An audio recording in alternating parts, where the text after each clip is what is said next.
My neighbor tried to steal my property by lying to contractors and destroying my landscaping. Then she started a social media campaign calling me a criminal while my wife's family member betrayed us by sharing our financial problems. I need to get this off my chest because I still can't believe what happened.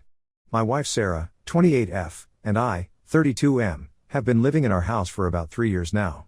We bought it after saving for years, and it's in a decent neighborhood with mostly quiet families. The house came with a small front garden and a designated parking spot that's clearly marked on our property deed.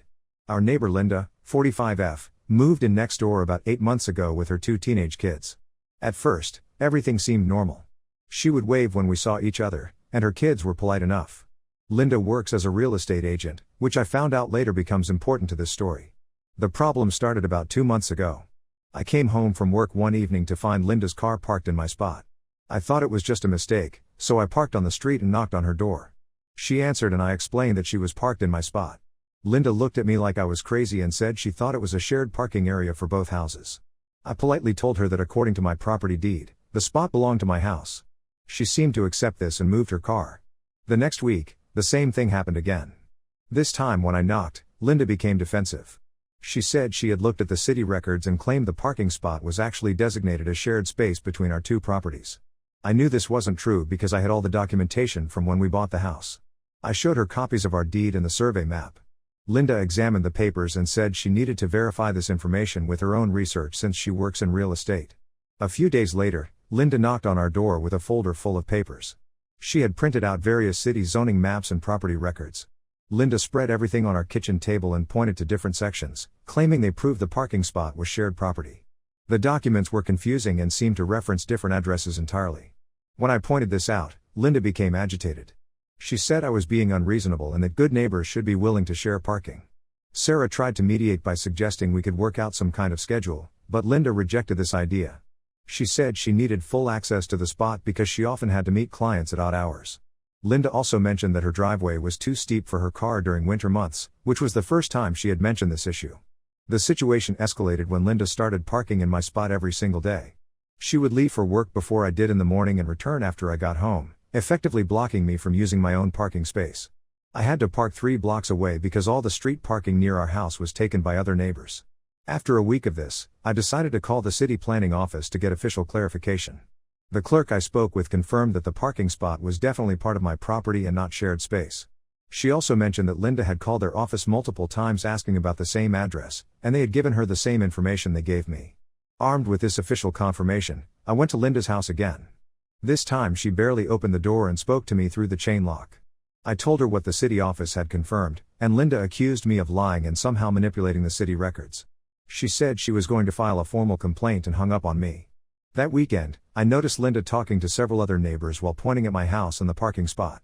I found out later from my next door neighbor Tom, 50M, that Linda had been telling people I was trying to steal her parking space and that I had forged documents to support my claim. Tom knew this wasn't true because he had been living in the neighborhood for 10 years and remembered when the previous owners of my house used the same parking spot. The breaking point came 3 weeks ago. I had been sick with the flu and stayed home from work for 2 days. On the second day, I heard loud voices and machinery outside. I looked out my window and saw Linda directing a landscaping crew to remove all the plants from my front garden. The workers had already pulled up half of my flower beds and were loading my plants into their truck. I ran outside in my pajamas and robe to confront the workers. The crew supervisor, a man named Carlos, 40M, seemed confused when I told him this was my property. He showed me a work order that clearly had Linda's name and signature, requesting removal of all plants from the front garden area. The address on the work order was my address, but Linda had somehow convinced the landscaping company that she was the homeowner. Carlos called his office while I went to get my property deed and identification. Linda came storming out of her house, yelling that I was harassing her contractors and interfering with her property maintenance. She told Carlos to ignore me and continue working. The poor man looked completely bewildered as Linda and I stood there with competing claims about who owned the property. The landscaping company office manager had Carlos take photos of both our identification documents and the property deed. After a 20-minute phone call, Carlos informed Linda that they could not continue the work without proper verification of ownership. Linda started screaming that I had somehow faked my property deed and that she was going to sue everyone involved. The landscaping crew packed up their equipment and left, but not before Linda demanded they bill me for the work they had already completed. Carlos politely declined and said his company would need to sort out the ownership issue before any payment could be processed. After the crew left, Linda stood in my driveway and accused me of destroying her landscaping project. She claimed she had every right to remove the plants because they were blocking her view of the street from her living room window. This was particularly ridiculous because my garden was on the opposite side of my house from her living room. That evening, Sarah and I discovered that Linda had been spreading more lies about us to the neighbors. Mrs. Peterson, 65F, who lives across the street, came over to ask if it was true that we were trying to steal Linda's parking spot and had been harassing her landscaping workers. We spent an hour explaining the real situation and showing Mrs. Peterson our property documents. The next morning, I found a note taped to my front door. It was from Linda, written in angry handwriting, demanding that I stop parking in what she called her designated spot and that I pay for the landscaping work that had been interrupted. The note also threatened legal action if I continued to harass her contractors. I called the police non-emergency line to ask about filing a complaint. The officer I spoke with said this sounded like a civil property dispute and suggested I consult with a lawyer. He did say that if Linda continued to damage my property or hire contractors to work on my land without permission, I could file criminal charges for vandalism and trespassing. Last week, Linda escalated things even further. I came home to find that she had installed a small fence along what she claimed was the property line between our houses. The fence ran right through the middle of my parking spot, making it impossible for me to park there. She had also posted a sign on the fence that read, "Private property, no trespassing, violators will be prosecuted." I measured the fence location against my property survey and confirmed that Linda had built it about 3 feet onto my property. The fence also blocked access to my garden area and the side entrance to my house. I took photos of everything and called a surveyor to come out and officially mark the true property line. When the surveyor arrived 2 days later, Linda came outside and demanded to know what was happening. The surveyor explained that he was marking the official property boundaries based on the recorded deed and city records. Linda insisted on staying outside to watch the entire process, making comments about how the surveyor was probably being paid to falsify the boundaries. The survey results confirmed what I already knew: Linda's fence was built several feet onto my property. The surveyor provided me with an official report and offered to testify about the boundary location if needed for any legal proceedings. That same evening, Linda knocked on my door with her teenage son Marcus, 16M. She demanded that I remove my car from her parking spot immediately and said she was calling the police if I didn't comply within the hour. I explained once again that it was my parking spot according to the property deed and the survey report. Linda's son seemed embarrassed by his mother's behavior and kept trying to get her to leave. Linda then claimed that she had spoken with a lawyer who told her she had grounds to sue me for harassment and theft of services. She said her lawyer advised her that possession was 9/10 of the law, and since she had been using the parking spot for months, it was now legally hers. This was obviously not how property law works, but Linda seemed convinced of her position. The situation has made daily life incredibly stressful. Sarah and I have to park blocks away from our house and carry groceries and other items much farther than we should have to. Linda has also been following our movements, taking photos when we park on the street, and documenting our comings and goings. She told Mrs. Peterson that she was gathering evidence for her lawsuit against us. I scheduled a consultation with a property lawyer for next week, but I'm not sure how much this is going to cost or how long it will take to resolve. The lawyer's office said these neighbor disputes can drag on for months or even years, especially when one party refuses to accept clear documentation of property ownership. Linda has also been leaving more notes on my door, each one more aggressive than the last. Yesterday's note accused Sarah and me of conspiring to defraud her and said she was reporting us to the district attorney's office for theft and forgery. She also claimed that our property deed was fake and that she had evidence proving the parking spot belonged to her house when it was originally built. I checked with the county recorder's office to see if Linda had filed any official claims against my property. The clerk said there were no liens or disputes on record, but Linda had been calling regularly asking about procedures for challenging property boundaries and deed ownership. The stress of this situation has been affecting both Sarah and me. We avoid using our front door because Linda watches from her window and comes outside to confront us whenever we're in our front yard. We've stopped working in our garden because Linda takes photos and claims we're trespassing on disputed property. I'm hoping the lawyer consultation will give us a clear path forward, but right now it feels like Linda is never going to accept that the parking spot belongs to us. Sarah thinks we should just start looking for a new house, but we can't afford to move right now, and it doesn't seem fair that we should have to leave our home because of a neighbor who won't accept basic property boundaries. Update 1: The lawyer consultation did not go the way I expected, and everything has gotten much worse since my last post. I met with the property attorney, Jennifer Walsh, 50s, who reviewed all my documentation including the property deed, survey report, and photos of Linda's fence. She confirmed that I clearly own the parking spot and that Linda has no legal claim to it. However, Attorney Walsh warned me that neighbor disputes like this can become very expensive even when you're clearly in the right. She estimated that legal fees could easily reach $15,000 or more if Linda decided to fight this in court. The attorney also mentioned that Linda's behavior suggested someone who might not respond rationally to legal pressure. Following the attorney's advice, I sent Linda a certified letter demanding that she remove her fence from my property and stop parking in my spot. The letter included copies of the property deed, survey report, and a deadline of 10 days to comply. Linda signed for the letter, but I never received any response. 2 days after the deadline passed, I came home to find that Linda had expanded her fence. She had added another section that now blocked my access to the side of my house where I keep my garbage cans and garden tools. The new fence also had razor wire along the top, which seemed dangerous and probably violated city codes. I called the city code enforcement office to report the illegal fence. The inspector, David Kim, 40s M, came out the next day and confirmed that Linda's fence violated multiple city ordinances. The fence was too close to the property line, exceeded height restrictions, and the razor wire was prohibited in residential areas. Inspector Kim issued Linda a citation and gave her 15 days to remove the fence or face daily fines. This is where things took a very unexpected turn. Linda came to my door that evening with a woman I had never seen before. She introduced her companion as Janet Morrison, 50s F, who Linda claimed was her lawyer.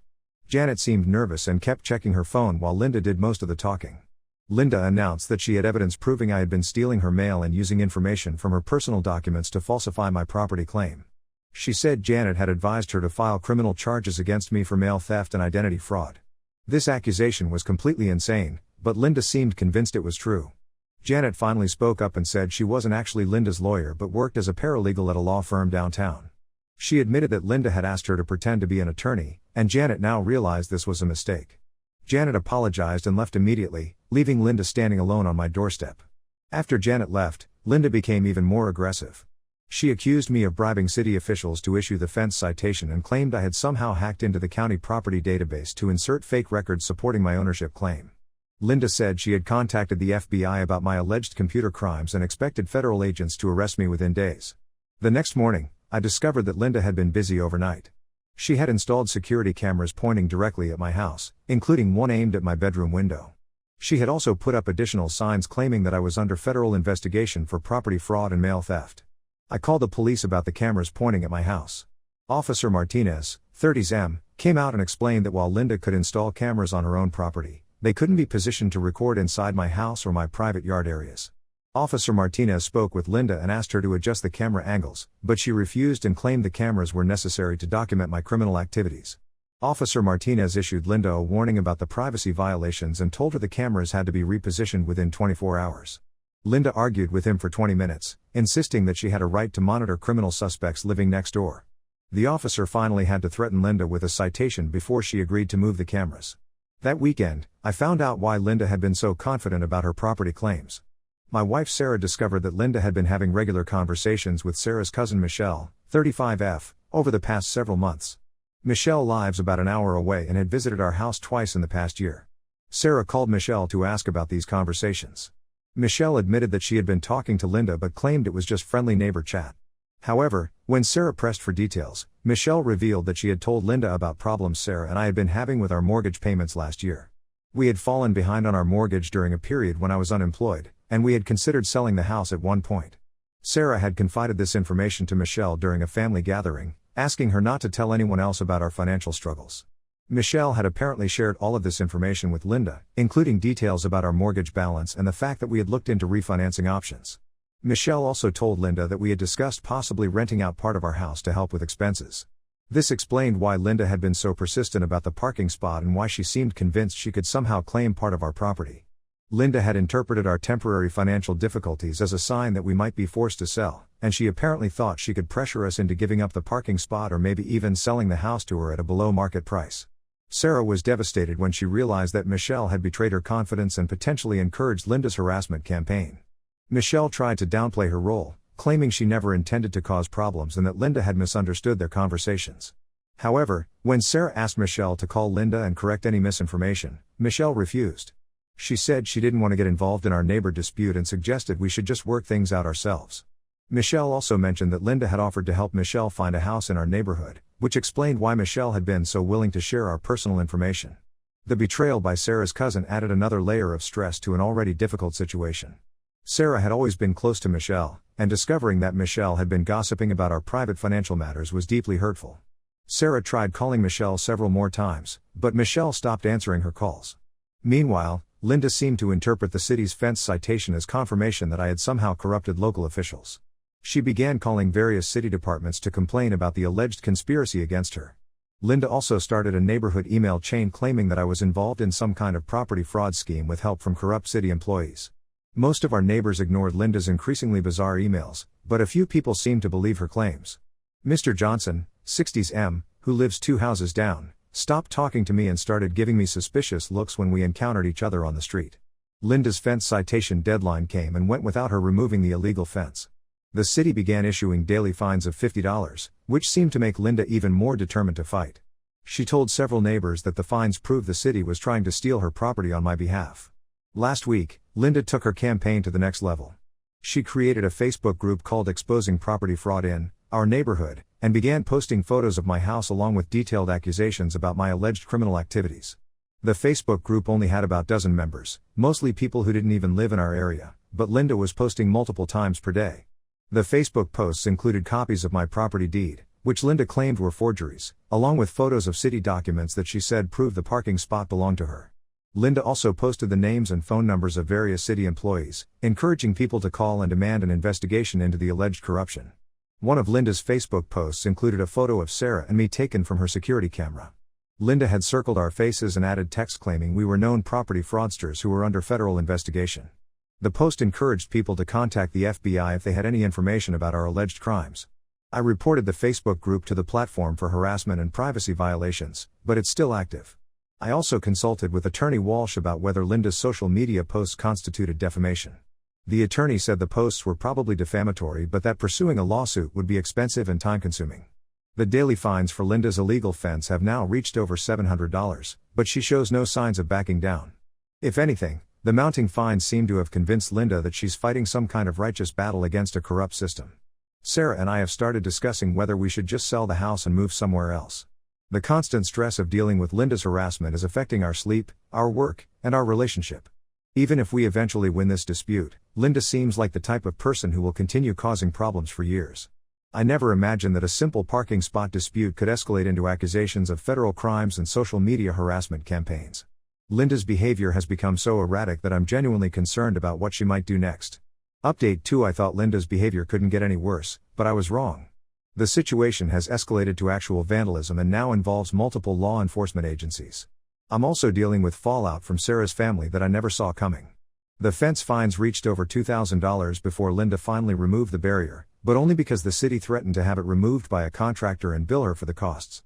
However, Linda didn't just remove the fence, she also dug up a strip of land about 2 feet wide along what she claimed was the property line between our houses.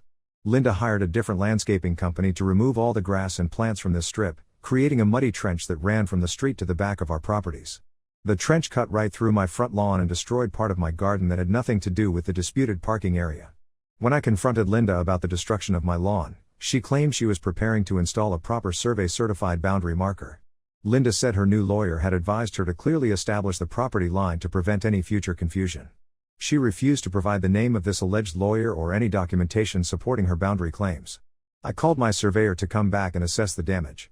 He confirmed that Linda had dug up the trench entirely on my property, destroying about 40 square feet of established lawn and garden.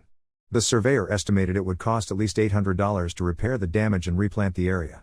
The police report I filed for the property damage led to Linda being charged with criminal mischief. Officer Martinez explained that destroying someone else's landscaping qualified as vandalism under state law. Linda was issued a citation and ordered to pay restitution for the damage to my property. This is where Sarah's family situation became much more